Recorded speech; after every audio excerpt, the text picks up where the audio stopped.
ki paung be ma satan hita bang phat phai piu pa pathin thang van hellang chule hita bang platform hin gong organizer ho the bridge ho mo changa ki pa thu ka sein chule host hin ball Delhi ke so hi in chule speaker ai hung pang ho jo se na bon chawin pathin minin salam kan bol ve kyo hi Salam. ai ho la ding ga ke sei le ai ho nam sunga ding ayong al hasam loi pen ka hi vin ni het so ke uma chu hin jiri bam tameng long ki ti o he economy lang hi han lang lekha lang hi han lang chi na thep na lang service lang al hasam pen ka hi vin chia hi tu ni la yong hi thu sei ho la al hasam pen kong hi ding he ti hi ni na het thim de vin ama sa tan kong taw ma sa e tu ai lam kai ho ra hin dei sa dong zu yawan so hi peace thu hi in ama sanga thu sei lam kai ho zo si no sei so kevin peace hi adei lo kui ma poi ti hi het so ke hi in ai wa tu ni ai ga sei no mu hi peace hi ai hon nop la daum lo wa peace hi ni khat la chun te te ding ha ji chu pg ham ti le wa noi lei se na galen ta ta ni ke sat first world war hi lang second world war ho hi yong le gal ki chai zo ai peace hum tho tho e chi ta banga ni khat le ai hon peace hi in to tho tho du he no pi daw yong di lo ding hi ai wanga chi chu peace hi itabang din mo na sa deu ham itabang din mo na ai ho terms and condition thai ding hinam ai ho dei pha na ding hinam chi pa hi i ha poi mo sa deu hi nam mi pi ho api pe na nam mi pi le lam kai hoi ga ki tim num na hi e ai vet sa na ding ga sei ding in 19 isopi ho isopi ho ki tile nsn hon amod gala hin bol khum vain iti hin bol ta vom tile amon adai bang ta in plan ahin ki bol vin ai gal ai hin bol khum vin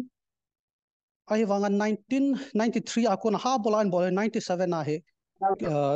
central government to hin ceasefire allow he ala chiki ka sunga hi le amo hin agam igam ichen na ho gam adai lai zo siu aphalai zo siu akila zo no wa amona time ave to chat wa hi chi hi tu in peace ai lo ceasefire ke nei le kisu tan te ti wa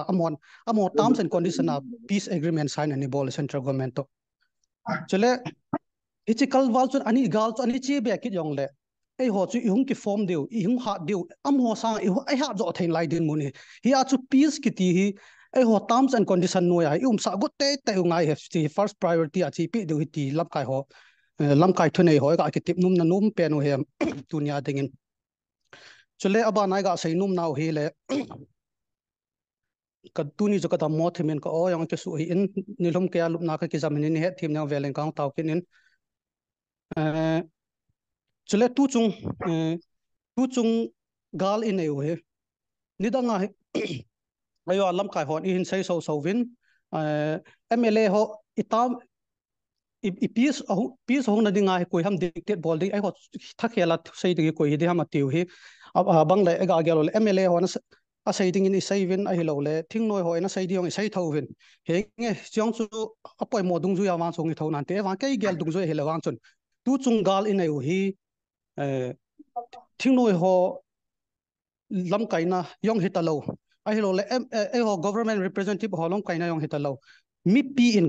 ito wa gal in hi ja hi tu chung i gal nei hi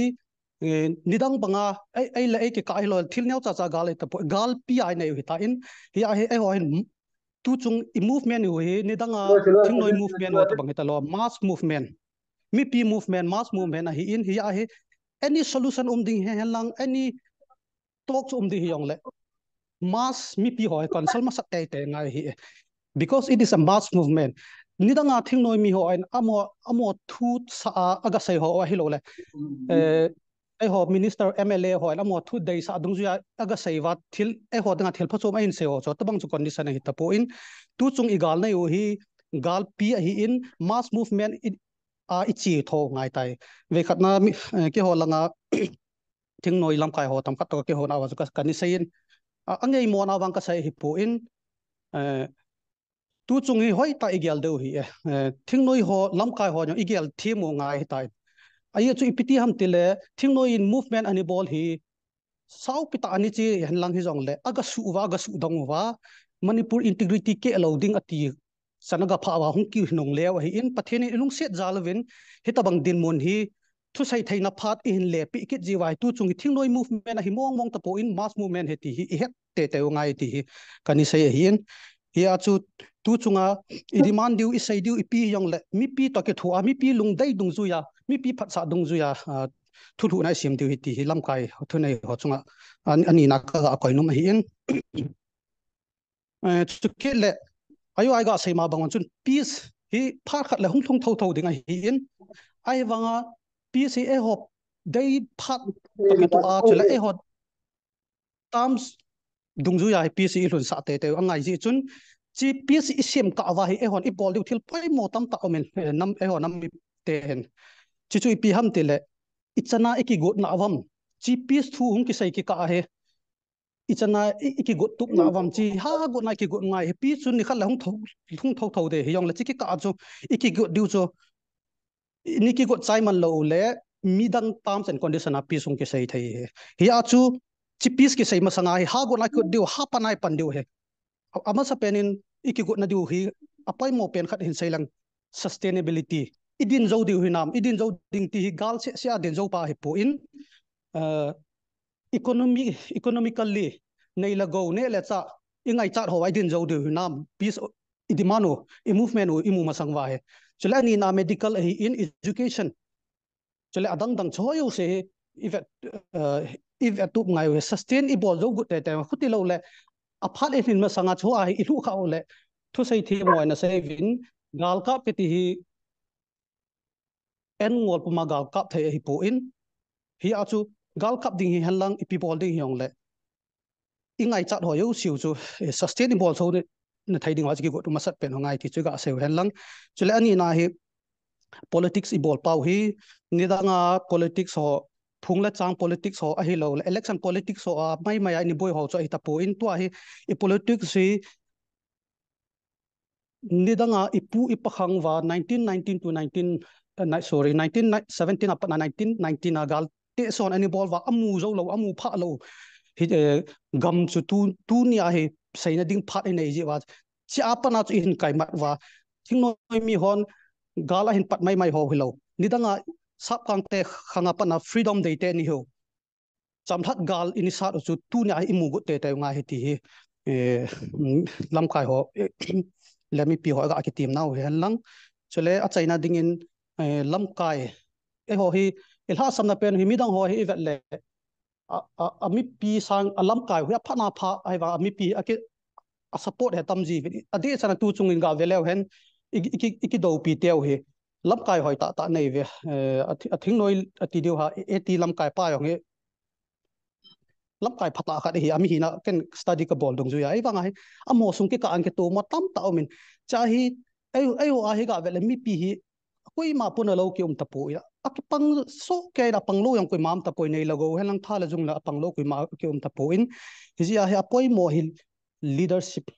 leadership wang ha poi ni poi mo mo ti hi a hi in leadership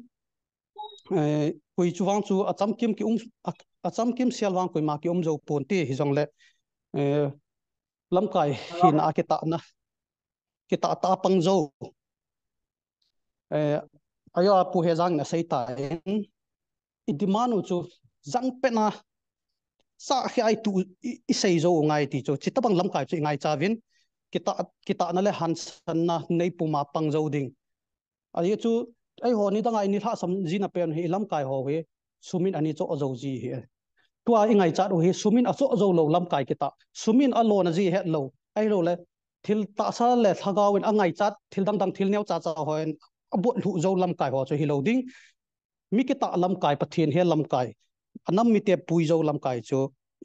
inai wa ngai ti chu a chai nai ga ke se hen lang thiam lo ta le la sam tai se yong le isai naw chu hi chan hen lang sei khil se wa le pathian min ke ngai dam te ka ke pai ke pa me Pame ngai ta